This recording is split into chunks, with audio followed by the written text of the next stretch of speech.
Today I'm joined by my client Niamh. Niamh and myself have been working together since January 2023. Niamh has gone through an incredible transformation, losing over 20 kilos of body fat. She's completely transformed the position that she's in from a physical standpoint to mental standpoint, which we're going to get into today. Even to the point now where Niamh has gone from pretty much no running experience to just 2 weeks out from completing her first ever marathon. So let's get into it. So Niamh, take me back to where you were before we started working together, before you went through the transformation that you've gone through, where you were at from a mental standpoint, where you're at from a physical standpoint.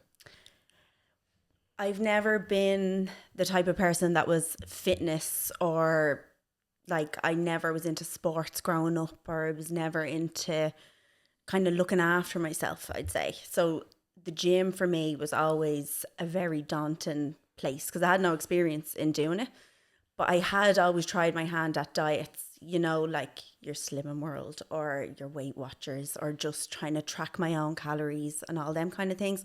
So it was a lot of failed attempts over the years. Now, like, I would never have said I was happy in how I looked, like from my teenage years all the way up until my late 20s. Like, so for me, I always thought that that was just the way I was. Because anytime I ever tried to lose weight or anytime I ever tried to get fit, I always just failed. And I always just looked at people that were in that world that loved going to the gym, like my friends or like even people on Instagram. I'd be like, oh my God, they're so lucky.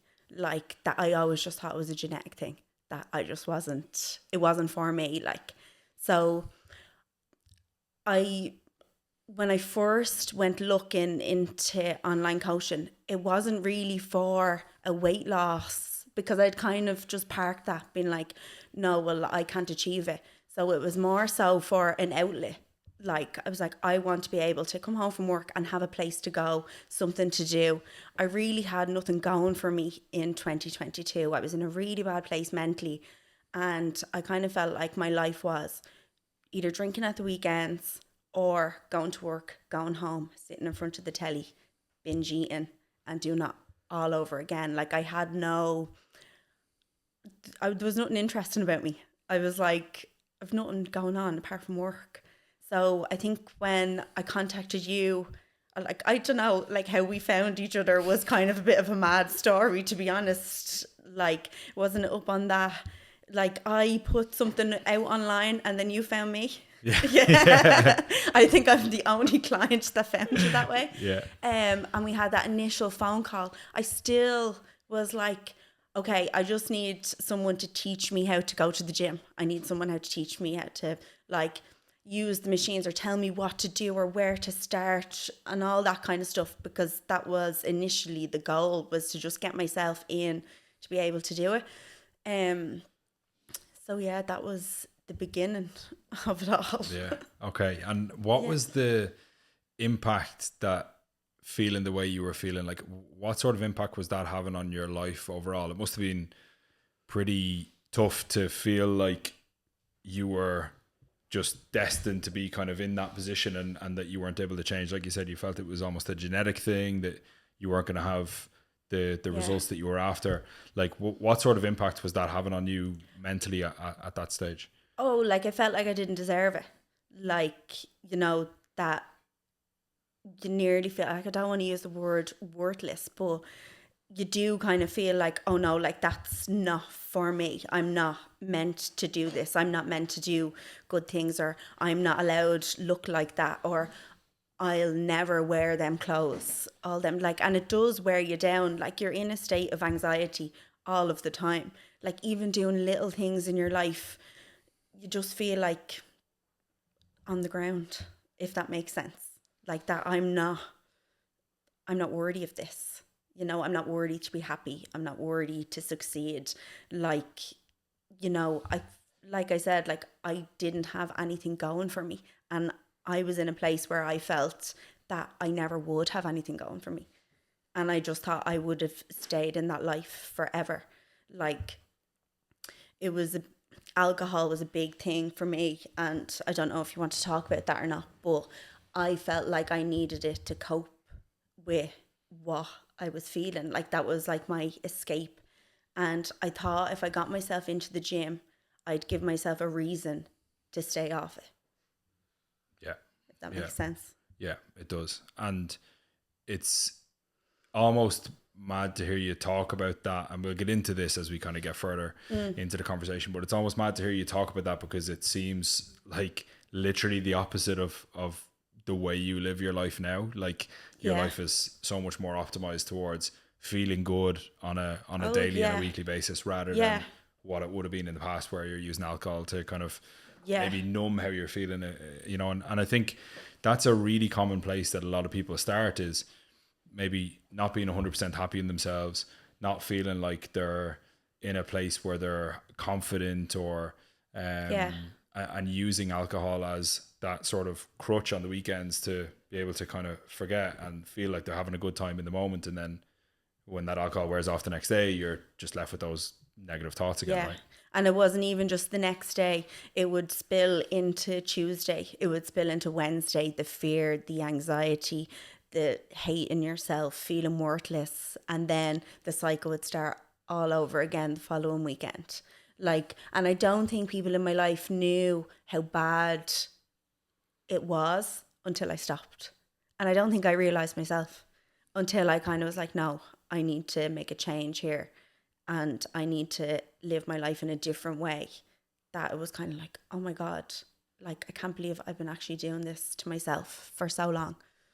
Was that tough to make that change? Because when you're in the habit of almost going out every weekend, getting drunk, that sort of stuff, you're obviously doing that on a really regular basis, and it becomes the norm. So was it tough to pull yourself out of that? Even, let's say, you know, people asking you to go for drinks and stuff, was it tough to say no and focus in on this at the start? Or how did that change feel? Yeah, it was. It was tough. But I think when you have a purpose, and it's nearly like, I'm not saying you need an excuse, but you have a reason. You're like, well, no, I'm doing this because of weight loss now. I'm not going to drink. I'm going to pick my occasions that I'm going to go out, and, you know, I don't want this to hinder my progress. And then it just becomes a way of life, really, that you're just the friend that doesn't really drink anymore. And you're like, no, like I will pick my occasions where I will have one or two, but the majority of the time, oh, life is so much better without it. Yeah, and Yeah. it's great for you though, because if I'm right in saying, like, a lot of people will go through a transformation like this, and let's say the friends that they would have went went drinking with at the weekends or whatever, it would almost be, there would almost be a lot of friction there. It doesn't really seem like there's a whole lot of that with you. It seems like the people in your life have been pretty understanding for the most part of the change that you've made, and have seen how positive it's been for you. Yeah. You still have that nice balance of, okay, you know, now that you've gone through the transformation, there's that balance of, well, you'll pick your occasions and go and enjoy them, but it's a much healthier relationship with alcohol that you've got now, isn't it? Oh yeah, 100%. And I think when people start seeing you happy, so like before I wasn't happy, and I was using it as the confidence. It's liquid confidence. That's literally what it is. Like, you know, it gives you that get up and go, like, and to be able to talk to people and to have a good time. But the confidence was radiating out of me in other ways because I was happier. So I didn't need it anymore. I felt like, sure, why would I? Like, I can still go out, I can still enjoy myself, I can have one or two, and I can still go up the next morning and go for a run or go to the gym, and I don't feel stuck to the bed, you know, and hating myself for 3 or 4 days. And I think when I explained that to my friends, like, you do not realize how bad things were for me, everyone was like, oh God, now I get it. Like, and it was fine. Yeah, yeah, and like that, it's great that those friends have been as supportive as they have, because it's not like that for everyone. No. There is a lot of people where it almost feels like their support network, or their network that are supposed to be supportive, are almost sort of like clawing them back into that old lifestyle, because that's Yeah. the let's say that's the Niamh that they would want, whereas Yeah. you've got that good support group, which is great. How did things change then for you when you know, got into making those changes? Like, how did it feel to realize this isn't a genetic thing, this is something that you do have control over? Did that give you did that make you sort of feel empowered to like take charge of where you were at and really go after the changes that you wanted? Yeah, like when I was given like the meal plans at the start and like this is what you're going to be eating or these are your calories you're going to be on, I actually felt like I was eating more and I was fuller than what I was before, even though I was gaining weight. And I was like, oh my God, I can eat all this food and be so full, but I'm actually like, the scales are going down. I was like, what? I was like, this is crazy. Like, I actually couldn't believe it. And then when you see the progress over the weeks, you don't want to go backwards. You're like, oh my God, this is actually working for me. And then you're comparing your own pictures every week, being like, oh my God, look at the difference here and look at the difference there. And people are saying it to you in person. Like, I had a couple of people actually say it to me in the gym, like, oh, you're starting to look leaner. And I was like, oh my God, yeah, I actually am. Like, I actually, like, and you start believing in yourself then. And you're like, no, I can do it. But like, when I first started going to the gym, I used to look at, like, obviously everyone naturally looks around at people around them. And you're like, oh my God, they're so lucky. And then I started getting into that mind frame of, well, I can do that as well. Nobody's lucky. You work hard for it. And she looks like that and he looks like that because they're putting in the hard work. And I can do that too. So you start having so much admiration for people that you see every day in the gym. And you're like, oh, like you're putting in the work and you look absolutely incredible. But I can do that as well. So you start believing in yourself, like, and you're like, yeah, no, I can do this. Like, yeah, 100%. And is that something that's crossed over into other areas of your life as well? Like, have you kind of got that newfound confidence to, you know, go after things and sort of feel like you're worth it now? Like, you know, the way you were saying you didn't feel like you were worth that change almost. yeah. Like, does it kind of feel like now you've got the mental strength to be able to go after what you really want? Yeah, and I think that's probably a big reason why I started running was because I was at the Dublin City Marathon last year and I seen all these people, like, absolutely ages, shapes, sizes, heights, and everyone running together and everyone getting the same medal at the end. And I was like, I could do that. And I was like, I will do it. So I remember going to you last January being like, I think I might start running. And you're like, oh, Jesus Christ. I think it was, didn't you start running in like the November or the December? I had started kind of doing like 1 kilometer, 2 kilometers, like, but nothing mad. And then in February, I ran my first 5K, like start to finish, didn't stop. And then it just escalated from there massively. Would you, in the position that you were in let's say the end of 2022, just before we got started in the January, would you ever have said that you'd be somebody who'd be 2 weeks out from doing your first marathon? No. I used to get breathless walking to the train station and it's 10 minutes from my house. Like, I used to struggle. Like, the wind used to catch my breath and I'd be like, I can't breathe. Like, I used to use inhalers all the time. Now, like, I was a smoker for years as well, and that obviously affected my lungs. But for me now to say that I ran 32 kilometers last weekend and I done it while chatting to people is massive for me. Like, it's nothing I ever thought I'd be able to do. And I know it's a different type of training than in the gym, and both give me such satisfaction, because if it wasn't for the gym, I don't think I'd be where I am with the running, because I had built so much strength over the first year working with you that two of them go side by side. But like, this is somewhere I never thought I'd be in life. Yeah. You know, I'm thinking back, like, I'm 31 in 2 weeks, and to think when I was 21 what I was doing and how I looked and how I was, to think now for my 31st birthday that I'm going to run a marathon is just wild. No, that's if I do it. yeah. Hopefully we can say when this podcast comes out. The easy bit is signing up. It's actually completing it. Exactly. Hopefully we can say you've done X, Y, and Z time in the marathon by the time this comes out. Was it a daunting experience for you getting started from the position that you were in and sort of putting your trust into something that you hadn't tried before? Like, did you find that process daunting at the start? Yeah, But it was more so daunting in the fact of actually showing up to the gym and using equipment that I'd never used before or anything like that. Like actually stepping foot, like the first 3-4 months, like every day to get in there was a mental struggle. But I knew then I always felt 100% leaving. Like even if I was having a bad day, I was like, oh my God, I just feel on cloud nine. Every time I left, I was like, and it's working for me.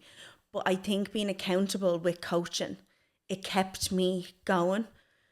And if I didn't have that, I probably would have quit, because I knew that if I needed to ask a question or like that, like you'd video how to set up machines for me, and you know, you need to put it on this setting, and you'd send them on to me. And then when I'd go in, I'd be like, all right, okay, I have a video on my camera roll of how to set that up, so I can just go over and watch it and then set it up on each setting, and I was grand. But then as you get into it, you get more comfortable and you're doing the same sessions week in, week out, and you're like, it starts to become second nature.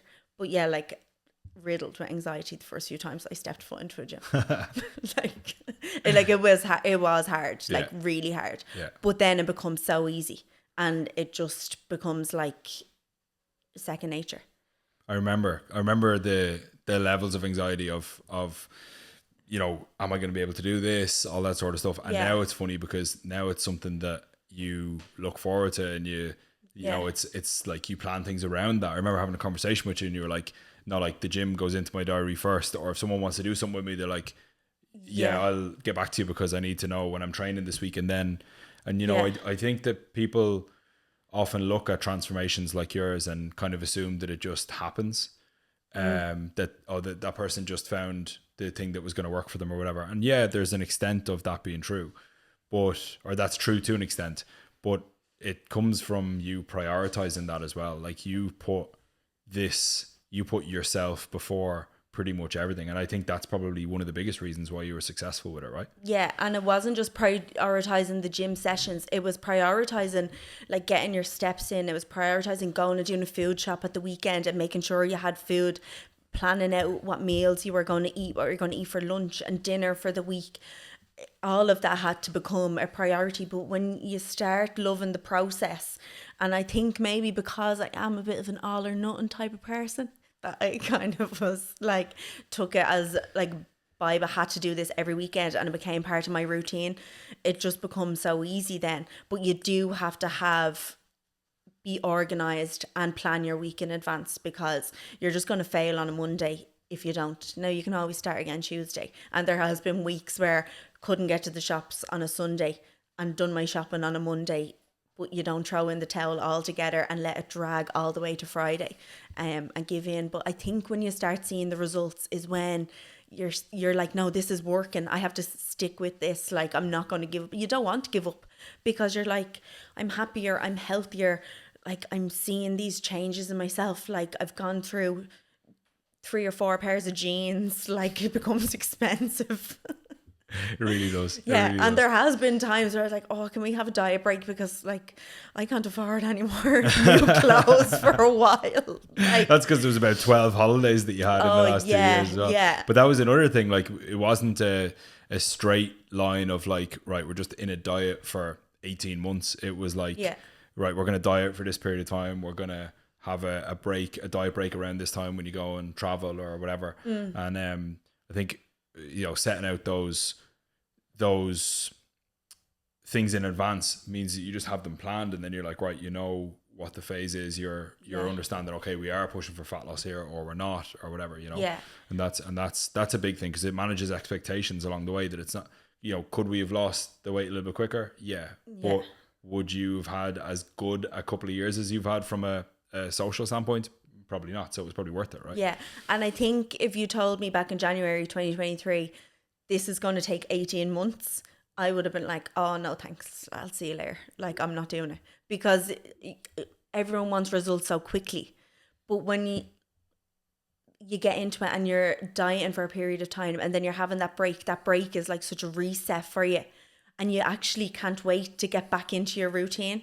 Like, I think I remember talking to you the last holiday I was on, and I think I texted you and I said, I just can't wait to come home and get back into a routine. Yeah. Like, I was like, I know I'm so lucky, like, to be on this holiday, but I'm like, I am sick of eating meals out, and I can't wait to just cook for myself at home and go to a Tesco food shop and just get back into it.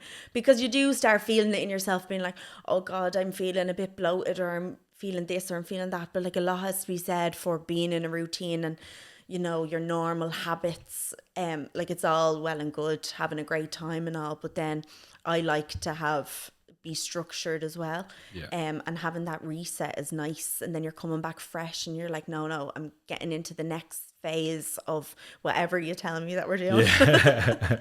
Yeah, next thing's a triathlon. Yeah. Oh, don't say that. But that's the thing, is like, there's the comparison of, you know, how you felt before and then how you feel when you're, let's say, 100% on it. And obviously there's always going to be times where you're going to have trips or you're going to have whatever on, and they're important to enjoy. But when you have the knowledge of like how good you feel when you're on it, you always do have that kind of like little bit in the back of your head going, oh, I'm looking forward to getting back on it, which is cool, because it means you're pretty much going to get back on it every time, right? Yeah. And I did do a lot of training while I was away, because obviously I had to run. I still got a couple of gym sessions in when I could in between days, but it just wasn't the same. Like, yeah, no, it never is. Not when you're out of that routine. If you were to compare where you're at now mentally to where you were, what would you say is the biggest differences? I'd say the biggest difference is like things that, I don't know how to put this. Like, I used to be afraid going to Tesco, like, that someone would see me. Like, I'd be afraid to go put petrol in my car because someone would see me. Like, I used to do all them things really early in the morning when there'd be nobody around. Like some days I'd have such anxiety getting on the train, or like even just going to work. And now things like that just become like, I don't even think about them. Like, I can go to Tesco any time of it. Like, it's like little things like that I'm like, oh my God. I look back and I'm like, I was living a life of hell. I don't want to start crying. But like, yeah, little things like that, and you're just like, oh my God, I can't believe I put myself through that for so many years.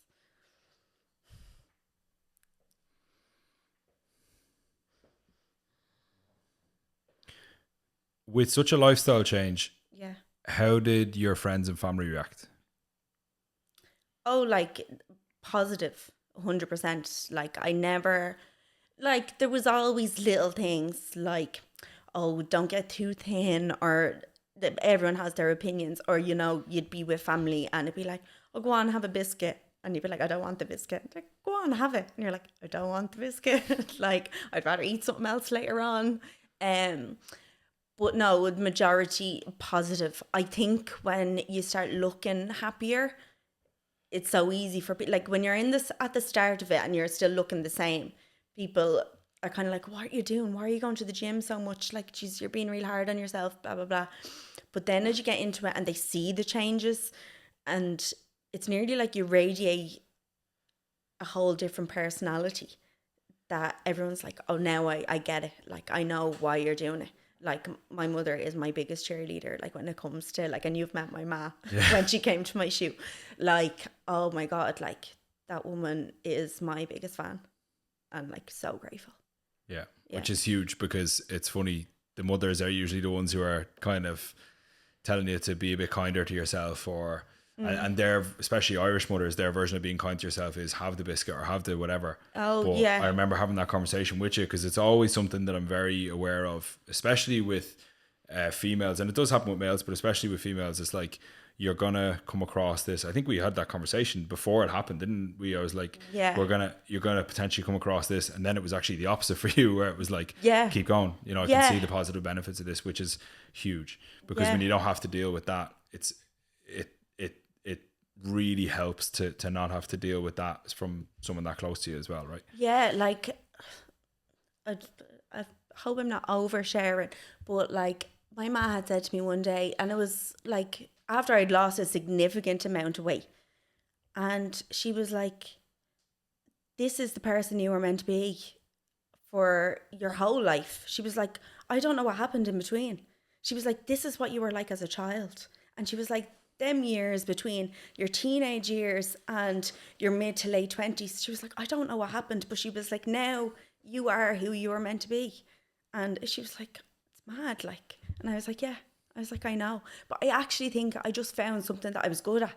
Like, I was never good at anything ever in my life. And I was like, oh, you know what? I'm good at lifting weights and I'm good at losing weight. And now I'm good at running. And I'm like, oh my God, I actually am good at something. Like, and that sense of pride and achievement and them highs you get, like, I'd never go back to the way I was. And you do have that fear being like, oh God, what if I pack it all in? Like, you miss one gym session and you're like, oh, that's it.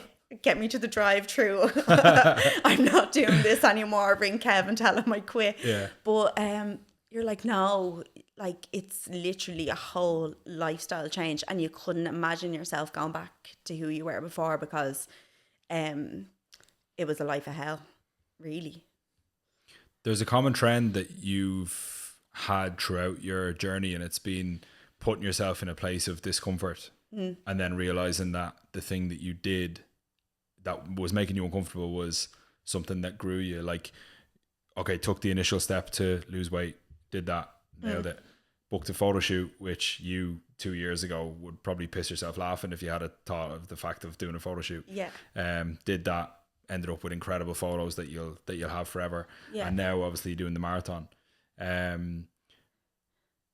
What would you say to somebody who is in that position now of sort of in their comfort zone, not taking the steps that they want to take towards a healthier, a healthier individual? What would you say to someone in that situation right now? I would say start small. You know, if you feel like your goals are too big or where you want to be seems too far away, the small steps will bring you to that. And if you start now, you won't feel the time going. But also, no goal is too big. You just have to give yourself time to achieve it. Like, I would be a very goal-orientated person. So, like, having the likes of the shoot and then I done the shoot and then ran a half marathon then the following weekend. And then I went away for the summer. And now to have the marathon, like, I do need a goal in mind. But they were always small goals, hitting them all the time. Like the first, like whatever, how many kg we lost. And then it was moving it down. And the shoot wasn't even in my head back then in 2023. It was all just weight loss. And I remember you asking me, like, how far do you want to push this? And I was like, I don't know. How far do you think I should push it? So it was... the initial goal was weight loss, but then you're like so deep in it, you're like, oh no, like I could do that as well. You see other people doing it, I'm like, oh, I could do that. So, you know, if you feel like your goals are too big, they're not, because you have to start somewhere. And starting small, even by just going out for a walk for 20 minutes or even just changing little things in your diet will make all the difference in just getting started, and the rest will fall into place then because you'll see the results. Yeah, and you're proof of that, because so many people feel like the road ahead of them is too long, and that goes for any goal. That's, you know, whether the goal is to build muscle, whether the goal is to lose body fat, whether it's a combination of the both, which it usually is. Like, people always look at, you know, oh, this person is in this shape, but they've been doing it for like 5 years, so that's so far away, like I'm not even going to start. And I always say to people, like, you know, things like COVID lockdowns feel like last year. Like that feels so not 4 or 5 years ago at this stage, or 4 years ago at this stage. And you know, the time is going to pass anyway. And like you said, if you just get started, start small, start with the things that, you know, you need to be taking control of initially. And you'll thank yourself in 6 months' time, in a year's time, in 18 months' time, like without a doubt, you know? Yeah. Like when I started with you, I never thought that I'd be in this position. Like I'd never thought nearly 2 years down the line, I never thought I would have done a photo shoot. I never thought I'd be running So like the baby steps at the start and being spoon fed like really benefited me. But like that, all them goals came because I loved it and I loved the process, and I was like, I want more of this. Like, and um, that's what I'd say to someone. Don't think about the bigger picture at the start. Just take it day by day. Being like, I have this many gym sessions to do this week, or I have, these are my targets. Don't be thinking about 6 months or 12 months down the line. But just think of the week ahead of you and try and nail that, because then you'll look back and be like, oh, look what I'm after achieving. Like I remember like over the winter last year, like I was wearing hoodies into the gym, and I said to you, like, I think I'm after building a little bit of muscle. And we met in person, and you were like, I want to see what, like, because my photos were always just standing still. And we went into the gym, and you were like, oh my God, you actually have. And I was like, I know, I don't know where this is after coming from. That's where the idea for the photo shoot yeah, started. that's where that came from. So that wasn't necessarily the intention we had from the start. So it just kind of came naturally, like by staying consistent and going week in, week out. Yeah, absolutely. The last question that I have is, would you ever see yourself going back to the position you were in before you got started? Yeah, I quit. No, I wasn't. No, definitely not. No, I couldn't see it. Like, Jesus, like once you're there, you're there. Like you never want to go back, and you'll always want to improve yourself, like mentally, physically. Like there's always something that you're working on or working towards. Yeah, I don't think I couldn't. No. Yeah, definitely no, not. I agree. Niamh, this has been excellent. Thank you so much for coming and having the chat. Being part of your transformation has been an absolute pleasure. So I really appreciate it. Thank you very much. And thank you.